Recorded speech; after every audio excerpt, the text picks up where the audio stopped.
আসসালামু আলাইকুম রহমতুল্লাহ। আমি কৃষিবিদ ডক্টর রুম্মান শফিক কাদেরী। আমি কাজ করি বাংলাদেশের কৃষিজাত দ্রব্য নিয়ে। আপনাদের মাঝে কৃষিজাত দ্রব্যগুলি পৌঁছে দিই এবং রপ্তানি করি। আমি এখন আছি আমাদের হাস্কিং মিলে, যেখানে আমরা কৃষকের কাছ থেকে, প্রত্যন্ত অঞ্চল এটা, কৃষকের কাছ থেকে, গৃহস্থের কাছ থেকে সরাসরি আমরা পোলাও চালের জন্য ধান সংগ্রহ করি। ধান আমরা চাতালে শুকাই এবং এটা একটা হাস্কিং মিল। এই হাস্কিং মিলে আমরা এটা ভাঙি।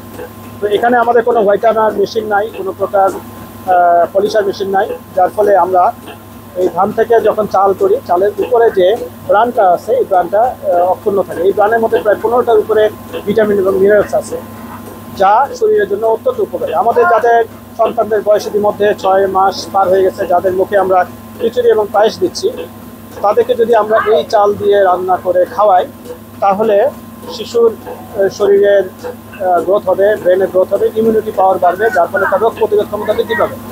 তো আমরা এই চালটা সংগ্রহ করব 3 কেজি করে এক একটা পাটের ব্যাগে। এই পাটের ব্যাগ সংরক্ষণ অবস্থায় আপনাদের কাছে পৌঁছে দিব। তো এখানে একেবারে বিশুদ্ধ অবস্থায়, এখানে কোনো প্রকার কেমিক্যাল মিশ্রিত হচ্ছে না, কাটিং করা হচ্ছে না, পলিশিং করা হচ্ছে না, এবং নুড়ি পাথর বর্জন করা হচ্ছে। এবং পরবর্তীতে আমরা এই চালটা এখানে ভাঙানোর পর শ্রমিকদের দিয়ে কুলোয় ঝেড়ে সুন্দর করে পরিষ্কার পরিচ্ছন্ন করে পাটের ব্যাগে সংরক্ষণ করে আপনাদের কাছে পৌঁছে দেব। ধন্যবাদ।